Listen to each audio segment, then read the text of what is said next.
Hey guys, welcome to our channel. And if you're facing that there is a problem with NVIDIA app on your service or the system, then this video is for you. Here in this video, I'm going to show you how you can solve this annoying issue. So you have to watch till the end, so you avoiding any type of mistake that you can do in this solving process. So first you have to simply click on this arrow icon here in your taskbar. Simply click on it and you can find NVIDIA. Here it is. So I'm going to right click on this. Make sure that you have right click on NVIDIA, then simply click on exit.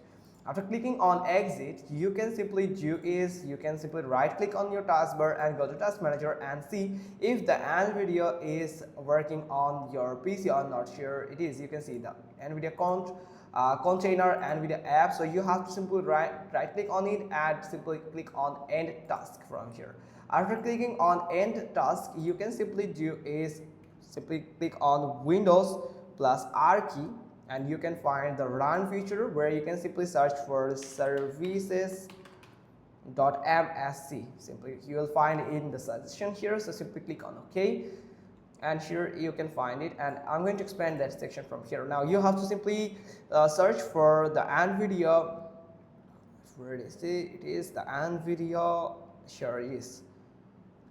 So you have to simply right click on this NVIDIA Frame View SDK service, right click on it and simply click on start, and it will start starting. So here you can see the NVIDIA has been started. So here you can see start button is just straight out. That's mean the Frame View SDK has just started. Now you have to simply simply click on your Windows button here and search for NVIDIA app. Simply click on it and here you can see it is starting or preparing to install. So you have to wait until it installs on your PC. So that's how you can just simply solve this issue, and hope you got this. If so, then give us a thumbs up. Don't forget to subscribe to our channel, and thanks for watching. Till next time.